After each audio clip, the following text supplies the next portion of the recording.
Have you ever witnessed a single moment so intense and unexpected that it altered every assumption you ever held?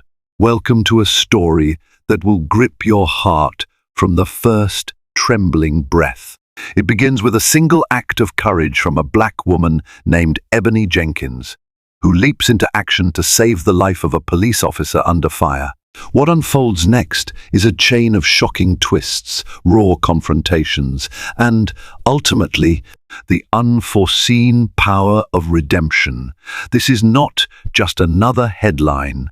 It's a tale of bravery, heartbreak, and the unstoppable human spirit, one that will leave you with tears in your eyes. Ebony Jenkins had never been one to chase the spotlight. Born and raised in Memphis, Tennessee, a city brimming with equal parts rich culture and piercing tensions, she understood her place in the world from an early age. Her mother, Georgia Jenkins, was a gentle soul, a church choir singer who filled their modest home with a voice so angelic that neighbors sometimes sat on their porches just to listen. Her father, Leonard Jenkins, had once been a mechanic at the old Firestone plant in North Memphis, back when jobs were plentiful. Together, they taught Ebony the values of kindness, perseverance, and humility. It was these very values that led Ebony to choose a life of service. She worked at a local women's shelter near Beale Street and volunteered part-time at a community center downtown. The hustle and bustle of Memphis blended seamlessly with her own steady heartbeat. Every weekday morning, she would hop on the Matter bus from her small apartment near Booker T. Washington High School, heading to her shift at a nearby Starbucks on Union Avenue. She had chosen to work there because, even when dealing with the occasional grumpy customers, she cherished the chance to greet people from all walks of life with a warm smile and an extra drizzle of caramel in their frappuccinos. Though Ebony's life was modest, she drew contentment from the little joys, reading quietly at night in her worn-out armchair, attending gospel services at the First Baptist Church on Sundays, or chatting with Mr. Elston, the friendly vendor who sold fresh peaches and watermelons at the corner of Danny Thomas Boulevard. Life was not perfect, money was tight, and personal dreams were on hold, but each day offered enough grace to keep her going. Officer James Thompson was a man of contrasts. Born and raised in the suburbs of Collierville, he grew up in a predominantly white neighborhood and joined the Memphis Police Department at the age of 22. Over 15 years of service had taken their toll on him.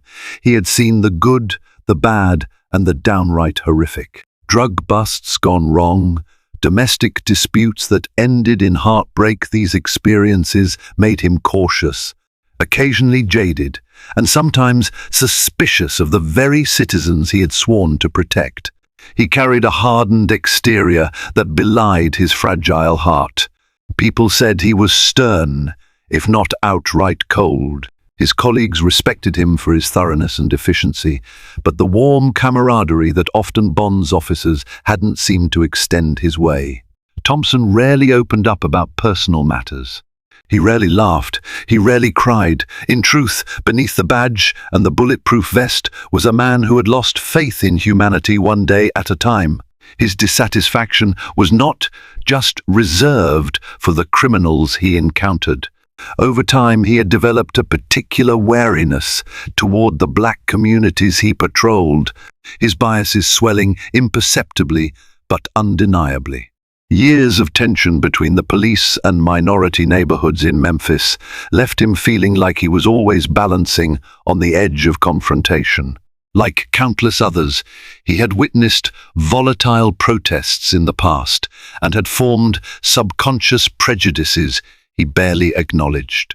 Despite this, Thompson held on to a moral code.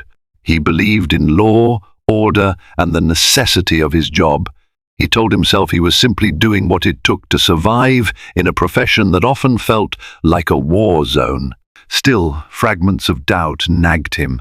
Sometimes, especially late at night when he sat in his cruiser, the distinct line between right and wrong blurred.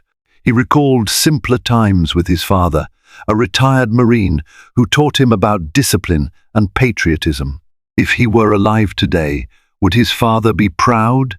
It was a muggy Friday morning in August heat radiating off the Memphis pavement. Ebony woke earlier than usual, partly due to nerves over a big event happening at the community center, a drive to provide free school supplies for underprivileged kids. Her shift at Starbucks started at 7:00 a.m. and the plan was to head to the center right after work, anticipating a large turnout of families in need. She donned her green apron and hopped onto the bus as usual. The ride was uneventful. She greeted the bus driver, Miss Connie, a middle-aged woman with an ever-present scowl, and took her seat near the front. Across from her, a young mother struggled to calm a fussy toddler. Ebony offered a sympathetic smile, silently recalling how her mother would hum church hymns when Ebony was little and cranky. The city outside whizzed by. Graffiti-laden walls and neglected buildings were overshadowed by gleaming skyscrapers in the distance, a telling contrast of Memphis's inequality. By the time Ebony reached Starbucks, she felt that slight tingle of optimism that came with every new day, reminding her that small acts of kindness could make a difference in a world that often felt too chaotic. After clocking in, Ebony took her station at the espresso machine. The morning crowd began trickling in, nurses on their way to long hospital shifts, college students from the University of Memphis, office workers from companies in the area. She greeted them all the same, a gentle good morning followed by a question about how their day was going. That's when Officer James Thompson walked in, his eyes drooping from an overnight shift.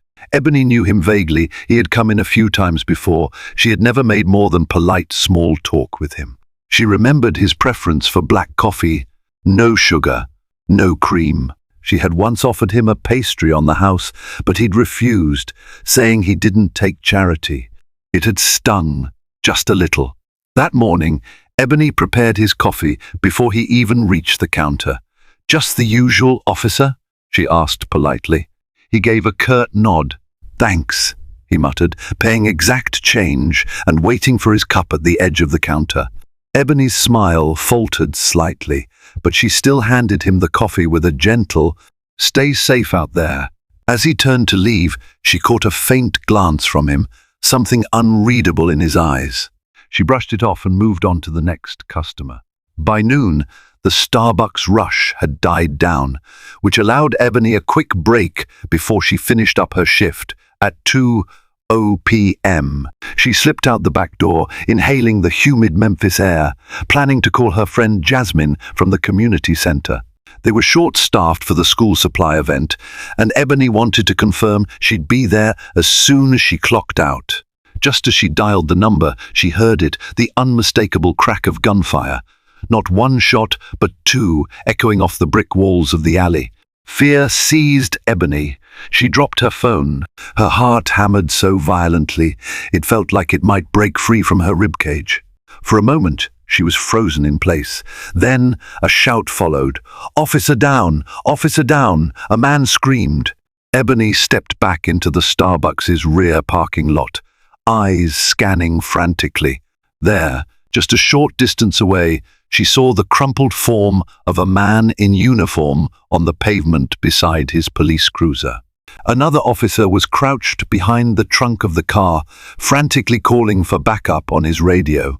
Without a second thought, Ebony sprinted toward the fallen officer. The world went silent for a beat, as though everything were moving in slow motion. She recalled a first aid training session from the shelter basic CPR, how to apply pressure to a wound, how to check for a pulse. Her mind raced. She didn't know who had fired the shots or whether the threat was still lurking. All she knew was that a human life was slipping away in front of her. When she reached the officer, Ebony recognized him. It was Officer James Thompson. His face, contorted with pain, glistened with sweat. A red patch spread across his side, staining his uniform. His breath came in ragged gasps. Ebony dropped to her knees. "Stay with me, officer," she said, voice trembling. She pressed her hand against the wound to stanch the bleeding. Officer Thompson stared at her, hazy confusion in his eyes.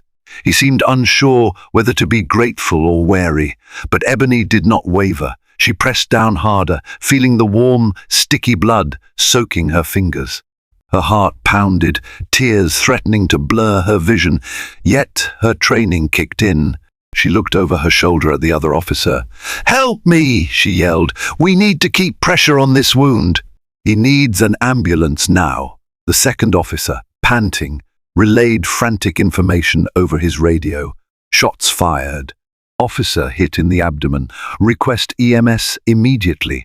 Ebony stayed with Thompson, her hands steady on his wound, refusing to let the panic overtake her. Time seemed to stretch into an eternity, though only seconds had passed. Sirens wailed in the distance. Thompson's eyes fluttered as he fought to stay conscious, moaning in pain. Ebony leaned in, whispering words of reassurance. "You're going to be okay. They're on their way." She'd never felt such a rush of desperation to keep someone alive.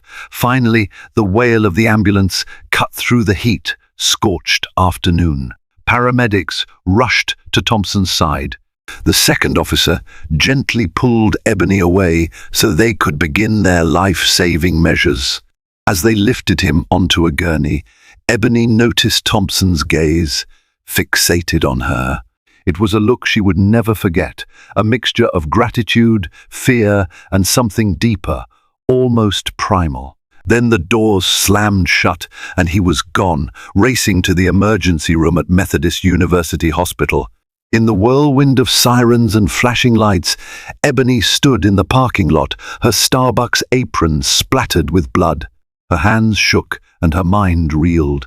The second officer came up to her, his face etched with tension and relief. "Ma'am, are you all right?" he asked. "That was incredibly brave of you." She blinked, trying to speak. "I think so," she finally managed. He took down her statement quickly, asking about what she saw and if she was certain no one else was lurking with a gun. She recounted the event through halting breaths, describing only what she heard and how she acted on pure instinct. Shaken, Ebony stepped back into Starbucks. Her co-workers rushed to her, their concerned voices blending into a murmur of questions. She insisted she was fine, just shaken up. The manager allowed her to leave early. Ebony collected her things, washed the blood off her trembling hands, and headed straight to the community center. She needed normalcy. She needed to be around people who cared about her, not the suffocating air of the Starbucks parking lot turned crime scene. Despite the adrenaline buzzing through her veins, Ebony tried to refocus on her volunteer work, handing out notebooks, pencils, and backpacks to children at the event. But her mind was a whirlwind. She could still feel the warm blood on her hands and see Thompson's terrified eyes. Late in the afternoon, she decided to head home. She knew she would never shake the memory of that day. But the biggest shock was yet to come. 2 days later, Ebony stood outside her apartment building on her way to the bus stop. She was still reeling from the incident, unsure how to talk about it with her mother or father. Their questions asked with such gentle concern had been difficult to answer without tearing up. She spotted a familiar squad car parked at the curb. Her stomach plummeted. She recognized the older, battered cruiser as Thompson's usual ride. Officer James Thompson was leaning against the door, an awkward posture that betrayed his discomfort. A large bandage was visible beneath his half-zipped uniform jacket. He appeared far from fully recovered, which made his presence all the more startling. Ebony approached cautiously. "Officer Thompson?" she began. He nodded, avoiding direct eye contact. After a long, tense pause, he spoke, his voice raspier than usual. The hospital sent me home, but I wanted to come here. I found out who you were." Ebony swallowed, bracing herself. "Are you all right?" He let out a long breath. "Recovering. Doctors said another few minutes without pressure on my wound. I might not have made it." His eyes shifted to her face. "You saved my life." Ebony felt relief, even though her heart pounded with apprehension. There was a pause, thick with unspoken words. She waited, hoping he might express gratitude or show some warmth. When it came, it was unexpected in every sense of the word. "Why?" he asked abruptly. Ebony tilted her head. "Why did I save you?" He nodded, a storm flickering behind his gaze. "You didn't know if the shooter was still out there. You could have been shot. I want to know why you'd take that risk. Why you'd put yourself on the line for me." His tone was strangely confrontational, even though the question was genuine. Ebony's eyes widened. In that moment, she saw not a cold, heartless man, but a deeply conflicted soul, grappling with something he couldn't fathom. "Because you needed help," she said simply, her voice tinged with sorrow. "That's what you do for another human being. You help." Silence yawned between them like a canyon. Thompson finally nodded, though he did not look reassured. He then reached into his uniform pocket and pulled out a small slip of paper. "This is my number. If you ever need anything, I owe you one." He dropped it into her hand. Then, without another word, he climbed back into his cruiser and drove away. Ebony stood in the early morning light, stunned into immobility. She stared at the piece of paper. For all the shock, she detected not a single warm thank you from him. Only a perplexed inquiry and an assertion he was in her debt. Word spread fast. Local news outlets picked up the story. Black woman saves Memphis police officer's life. A few journalists tried to interview Ebony, but she declined, unwilling to feed the media frenzy. She didn't want to be some 15-minute hero, she just wanted her normal life back. Yet, it was impossible to remain anonymous entirely. People recognized her at the shelter. Colleagues patted her on the back at Starbucks. When Ebony returned to work the next day, a co-worker shoved a newspaper in her face. "Front page Ebony," they cried, pointing to a small photo of her from a local community awards ceremony months before. The headline read, "Good Samaritan identified as local volunteer." Ebony's cheeks burned, a mixture of embarrassment and an uneasy sense of pride. Her phone buzzed non-stop with calls from unknown numbers. Some people left voicemail praising her bravery. Others, however, were less kind. One message spat venom. "Why'd you bother saving a cop? They don't care about us." Another caller muttered vile remarks, calling her a traitor. Ebony felt ill. She had never wanted to be pinned against anyone, let alone her own community or the law enforcement. All she'd done was help a wounded man. And where was Officer Thompson amid this media circus? Ebony heard whispers he was back on light duty at the station. She tried not to think of him. That is, until she ventured out for groceries a few days later and noticed a patrol car following her. Paranoia spiked, but eventually it turned out that it wasn't him. She realized how deeply the incident had shaken her sense of safety. Still, she clung to her faith that she'd done the right thing. A week after the shooting, Ebony was busy in the soup kitchen at the women's shelter, ladling out chicken stew for a long line of hungry patrons. She was humming one of her mother's church songs under her breath. Despite the swirling chaos outside these walls, within the shelter, Ebony felt at peace, in her element. Suddenly the door swung open and in walked Officer James Thompson. The entire room seemed to freeze. Many of the women there had complicated histories with law enforcement. Suspicion and fear laced the air. Ebony stiffened, nearly dropping her ladle. Thompson wore civilian clothes, jeans, and a button-up shirt, but his posture screamed cop. He scanned the room until he found Ebony behind the serving counter. With tentative steps, he approached. Ebony forced a polite smile. "Officer Thompson," she greeted softly. He cleared his throat, glancing warily at the curious eyes around them. "Could we talk?" Ebony gestured for a fellow volunteer to cover the line. Then she guided Thompson to a small office near the back, far from the shelter's hustle. She shut the door, leaning against the frame. "What brings you here?" she asked. Her tone was cautious, not quite welcoming. Thompson ran a hand through his short, cropped hair. The fatigue etched into his face was more pronounced than ever. "I'm sorry to show up like this. I've been trying to figure out something." Ebony folded her arms protectively. "What is it?" He swallowed, struggling for words. "That day," he began, voice cracking slightly. "You risked your life for me, and I can't stop thinking about it. It's not just about the debt I owe you. I don't understand. I've seen people die on the streets because no one wanted to get involved.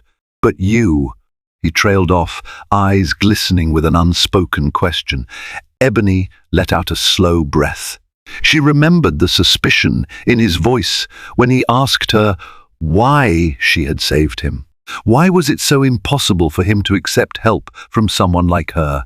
"You keep asking why," Ebony said quietly. "It was instinct. I'm a volunteer. I help people in crisis every day. It's just who I am. There's no mystery to it." He dropped his gaze. "But do you realize how dangerous that was?" His voice hardened. "You could have been shot yourself. You had no weapon, no bulletproof vest." Ebony's eyes narrowed. "Yes, I realize that. I also realize you're alive because I made that choice. Yet all you can talk about is how risky it was. Why does that matter so much to you? Would you have rather I just stood there and watched you die?" He flinched as though she'd slapped him. "No," he whispered, "but you don't know me, Ebony. People like me." He paused, clearly wrestling with decades of ingrained beliefs. "I'm not always the good guy in people's eyes." Ebony's anger flared, tears threatening to surface. "So what? You think because you're a cop, I'd let you bleed out? You think I see you as the enemy? You ever think that maybe it's not that simple for me either, but I still choose to help anyone in need?" A choking silence filled the tiny office. Thompson's rigid posture slumped. He looked on the verge of tears. Ebony had never seen a man so conflicted. Finally, he spoke, voice soft and broken. "I'm sorry, Ebony. Thank you for saving my life." Those words, an actual expression of gratitude, hit Ebony harder than she'd expected. Her shoulders sagged in relief.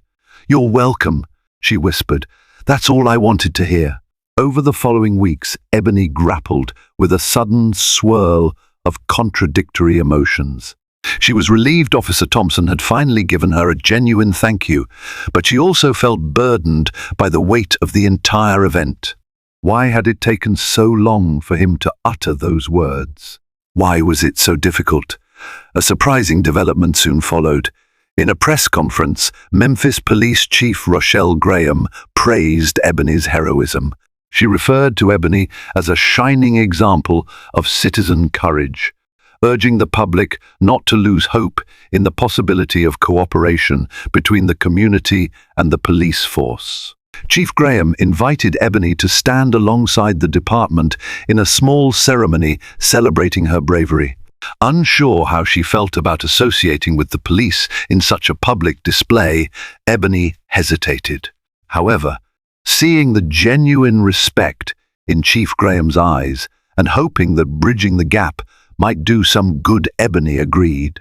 The ceremony took place in a sunny corner of Tom Lee Park by the Mississippi River. The city's skyline loomed behind them. It was a modest affair. A few local reporters, some police officers, a handful of Ebony's friends from the shelter, and curious bystanders. Officer Thompson was there, wearing his dress uniform. A hush fell as Chief Graham took the podium. "Today, we honor the remarkable bravery of Ebony Jenkins," Chief Graham began. "In a moment of crisis, she stepped in to save one of our own, reminding us that unity and compassion can transcend our divisions." Polite applause rose. Ebony stepped forward, heart pounding. She caught Thompson's gaze. He offered a stiff nod. There was still a barrier between them. Maybe it was centuries of historical tension. Maybe it was the personal baggage each carried, but it felt like the start of something new. A small commemorative plaque was handed to Ebony, inscribed with words of gratitude. Standing in the sunlight with that plaque in her hands, Ebony felt a curious mix of pride and sorrow. Pride, because she'd acted on her principles. Sorrow, because it shouldn't have taken a near-death experience for a moment like this to happen. Not long after the ceremony, news broke of an internal investigation at the Memphis Police Department. The rumor mill churned out scandalous tidbits, allegations of police misconduct, including accusations that certain officers had used excessive force or made racially charged remarks in the line of duty. No names were officially released, but Ebony's heart tightened when she learned Officer Thompson was being called in for questioning. She discovered it purely by accident. One of the women at the shelter, whose cousin worked as a clerk at the police station, mentioned in hushed tones that Thompson's name appeared on a list of officers under scrutiny. Ebony didn't want to believe it. Despite their rocky rapport, she had seen a glimmer of hope in Thompson, a shred of decency. Was it possible he'd gone too far at some point in his career? Days later, Ebony's phone buzzed. She picked it up, heart lurching when she saw his name flash across the screen. "Hello? Ebony," came Thompson's voice, weary and low. "We need to talk. Can you meet me at the coffee shop near your place?" She felt her stomach churn. "Sure," she replied tentatively. At the small cafe, Ebony found Thompson slouched over a cup of untouched coffee. Dark circles framed his eyes. She slid into the seat across from him, noticing he wasn't in uniform. The tension was palpable. "Thank you for coming," he began, barely above a whisper. Ebony pressed her lips together. "What's going on?" He fiddled with the rim of his mug. "They're investigating an arrest from a year ago, claiming the first used unnecessary force during a traffic stop." The admission hung heavily in the air. Ebony's pulse quickened. I did use force," he clarified. "But it was complicated. The suspect resisted and..." He stopped, shaking his head. "Now they're trying to paint me as a racist cop who abuses his power." Ebony swallowed hard. She could sense that he was terrified, perhaps more than he cared to admit. She steadied her voice. "Did you cross a line that day?" He stared at his coffee, silent for what felt like an eternity. "I don't know," he finally uttered, pain flickering in his eyes. "Maybe I did. I was rough. The suspect was a young black man who I believed was armed. It turned out he wasn't. My adrenaline was sky high. I was fed up, tired of feeling like every stop could be my last. If I'm honest, I might have been too aggressive. But not because he was black," he added hastily. I was so on edge." Ebony sighed, her heart heavy. "James, you can't keep living like that, seeing everyone as an enemy. It's not healthy, nor is it right." He nodded in agreement, guilt weighing on his expression. "You're right. And now I feel calm has come for me. After you saved my life, I started questioning everything. How I patrol, how I see people, how I put up walls that keep me from seeing a person's humanity." He let out a trembling breath. "This investigation might ruin my career. Maybe I deserve it. Maybe I don't. I'm scared." The vulnerability in his voice startled Ebony. This was not the rigid officer she first encountered. She reached out tentatively, covering his hand with hers. "I don't know what to say," she confessed. "But I do know that the only way forward is honesty. If you messed up, own it. Work to fix what can be fixed. People can change if they truly want to." His eyes glimmered with gratitude. They left the cafe separately, each consumed by their thoughts. Ebony wondered if this was the harsh turn of fate he had been evading, if the bullet that nearly claimed his life was only the start of a deeper reckoning. Over the following days, Ebony wrestled with conflicting emotions.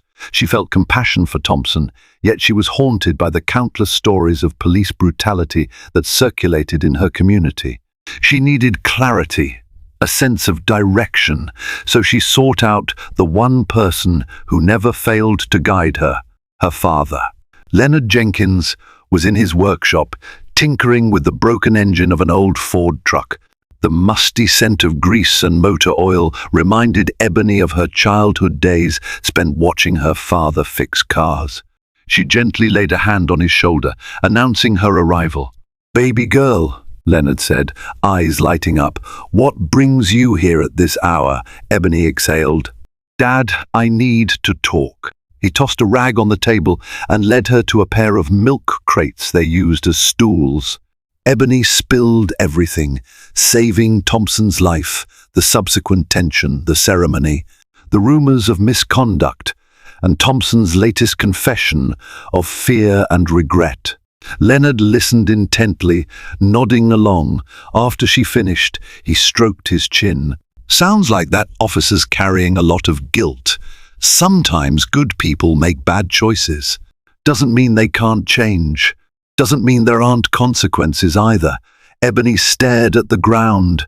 "I don't know if I'm enabling him by sympathizing with him, or if I'm doing the right thing. Our community is angry, Dad. They see me as some kind of traitor for standing with him." Leonard put a comforting hand over hers. "Your mother and I raised you to treat every person like they matter, Ebony. That officer is a man with flaws, same as anybody else. If you believe there's something redeemable in him, help him see that. But don't excuse wrongdoing either. Truth has a way of coming out." His words sank in, bringing Ebony a semblance of peace. She realized she didn't have to choose between supporting Thompson's personal growth and condemning police brutality. There was a middle path, one that demanded accountability and compassion. The police department's internal affairs inquiry concluded that Thompson had used excessive force in the incident the previous year. The official report cited video evidence from a nearby security camera that captured Thompson forcibly pulling the suspect from a vehicle and wrestling him to the ground with more force than necessary. The suspect had no weapon and was visibly frightened, though he did physically resist. Thompson's attorneys argued that he followed standard procedure, but the footage combined with the suspect's injuries painted a disturbing picture. The Memphis Police Department decided to suspend Thompson without pay, pending a final disciplinary hearing. The news spread quickly through social media and local reports. Some community members celebrated this as overdue justice. Others condemned the department's decision as turning its back on a wounded, decorated officer. For Ebony, it was a painful reminder that saving Thompson's life didn't erase the complex history between the police and her community or the mistakes Thompson might have made. Despite their complicated bond, Ebony found herself genuinely concerned for him.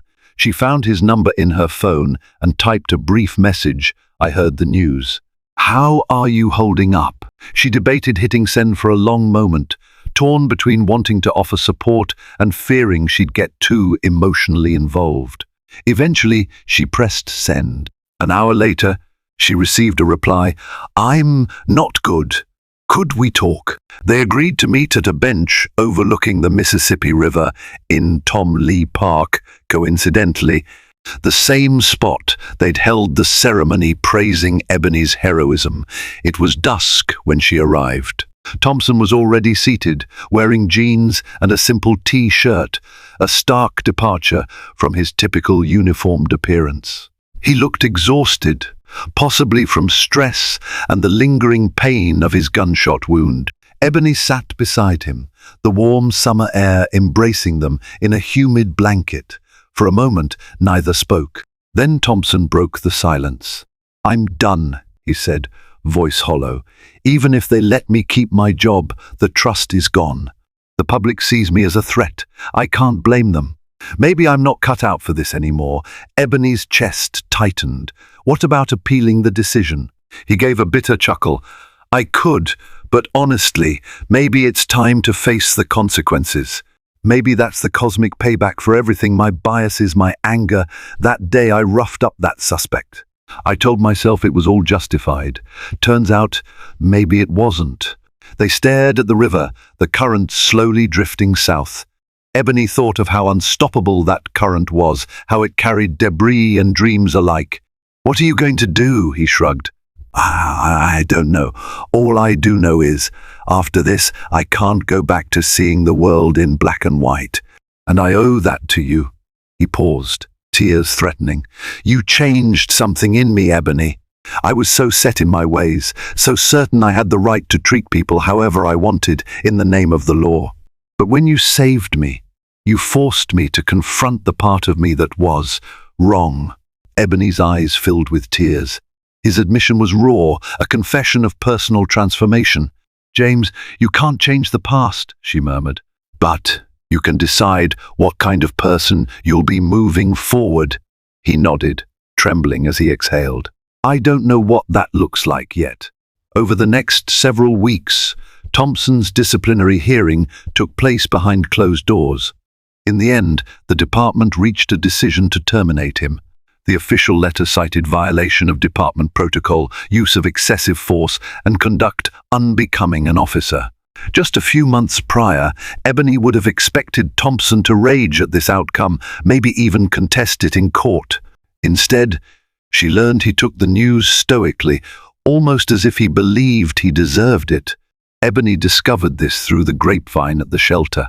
The story was overshadowed in the media by fresh headlines of unrelated events, but in her community, the talk was all about how the cop who got saved by Ebony Jenkins finally got fired. Some saw it as poetic justice, the perfect karmic twist. Others pitied him, believing that one misstep shouldn't erase 15 years of service.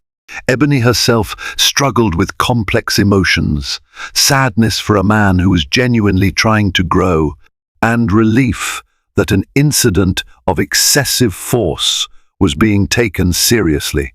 A few days later, Thompson called Ebony out of the blue. He sounded subdued but surprisingly peaceful. He asked if she could meet him one last time. Curiosity and compassion drew her to the same bench by the Mississippi River. When she arrived, Thompson was reading a worn paperback book something Ebony had never expected to see him do. He offered her a faint smile as she took a seat. A light breeze rustled the pages. "Thanks for coming," he said. "I just wanted to say goodbye." Ebony's chest tightened. "Where are you going?" "I've accepted a job offer in Knoxville. It's not in law enforcement," he added quickly. "I'll be working security at a community college. Might go back to school myself, figure out a new career path. I thought maybe a fresh start would be good for me." Ebony lowered her gaze, blinking away tears. "I understand. I owe you more than I can ever express," he said softly. "I want you to know something. Saving my life wasn't just about that day, Ebony. It was about forcing me to confront who I'd become. You don't know how dark it can get in this line of work, how easy it is to slip into thinking of everyone as a threat. I slipped. I messed up, and I'm sorry for any harm I caused. I can't change it, but I can try to be better." Tears welled in Ebony's eyes. She recalled the anger she once felt toward him, how she'd wanted him to show at least a shred of humanity. Now, here he was, acknowledging his mistakes and ready to move forward. "I'm glad you found a new path," she whispered. "I hope it brings you peace." He nodded, standing up. "Thank you, Ebony, for everything." Without another word, he gave a small wave and walked away, leaving Ebony alone with the softly lapping waters of the Mississippi. She felt a strange sensation in her chest, both relief and sorrow mingled together. Sometimes, the best resolution is the hardest one. Letting go, trusting that the seeds of change sown in this painful chapter might grow into something better in the future. Life didn't magically become perfect for Ebony after that.